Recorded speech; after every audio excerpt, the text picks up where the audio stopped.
ny herin'ny fitiavan'Andriamanitra.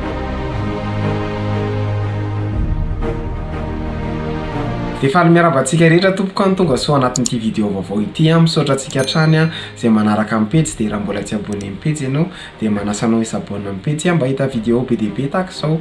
Androany isika dia hiresaka momba ny herin'ny fitiavan'Andriamanitra. Misy karazany telo fitiavan'Andriamanitra ho jerentsika androany. Voalohany, fitiavana tanteraka. Fitiavan'Andriamanitra antsika fitiavana tsy misy tsiny. Ny fitiavantsika kosa dia fitiavana tsy tanteraka. Satria ny olona afaka omentsika zavatra dia ny olona tiantsika ihany. Romaina 5:7 amin'ny anaran'i Jesosy manao hoe fony mbola mpanoty isika dia efa maty hamonjy antsika Kristy. Izay maha-fitiavana tanteraka azy. Mbola mpanoty isika dia efa tiantsika Andriamanitra. Mbola tsy nisy akory isika dia efa tiantsika izy. Tsy niandry asianao ity azy izay vao tiany isika. Tsy niandry antsika anao ny sitrapony fa fony mbola fahavalontsika dia efa tiany. Fony mbola nanohatra azy taloha isika dia efa tiany. Zany natao hoe fitiavana tanteraka satria fony mbola tsy tia azy isika dia efa tiany. Ianao zao mety miteny ianao hoe tsy mpivavaka fa tian'Andriamanitra ianao. Faharoa, fitiavana faratapiny. Tsy misy fitiavana azo andrandraina mihoatra noho ny fitiavan'Andriamanitra antsika ary tsy misy olona tia antsika faratapiny zany mihoatra noho Andriamanitra. Ony Jaona 5:12 dia ny 7:7 tapany voalohany hoe tsy misy manam-pitiavana lehibe noho izao dia manolotra ny ainy hamonjy ny sakaizany. Raha tsorina nefa dia izao tsy sakaizany akory isika fa fahavalony.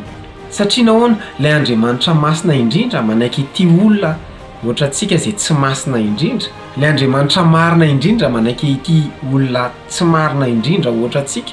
Andriamanitra tsy misy fahadisoana nefa manaiky ity olona feno fahadisoana tahaka antsika. Izany mahatonga antsika tsy hampitafy fiainana amin'ny hafa. Fahatelo, fitiavana tsy misy fepetra. Amour inconditionnel. Zany tompoko ny fitiavan'Andriamanitra antsika. Tsy nametraka fepetra izy hoe tsy anankidiny any ambony tany raha tsy atao amin'ny tafolombelona fa atao anjely. Na hoe aleo tsy any an-tranon'omby niteraka fa aleo eny amin'ny lapa. Aleo rehefa eny ambony tany tsisy olona nenjika zany, tsisy olona ratsy. Satria na Jesosy ary reny dia nataon'olona fahalohany Beelzebub. Natsoin'olona mpaminany sandoka Jesosy. Zao nefany tsy voavonjy ianao raha nametraka fepetra Jesosy. Fa fitiavana tsy misy fepetra ny tiavana ianao. Tadio fa le mpanjaka ny mpanjaka, tompony tompo, Andriamanitra tompon'ny fahefana faratapiny. Afaka ataony tonga dia jamba daholo miaramila rehetra, tsisy mihetsika daholo. Afaka tonga dia potehany fotsiny. Ozy izy niteny Jesosy hoe maneraka legiona anankiray dia efa maty daholo ireo.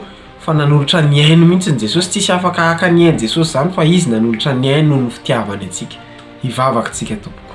Andriamanitra misaotra anao izay fa tena fitiavana faratapiny ny fitiavana tanteraka no nitiavanao anay. Tsy niandry ninona avy aminay ianao ary izay dia olona tsy tanteraka nefa dia nanaiky ity anay ianao Andriamanitra.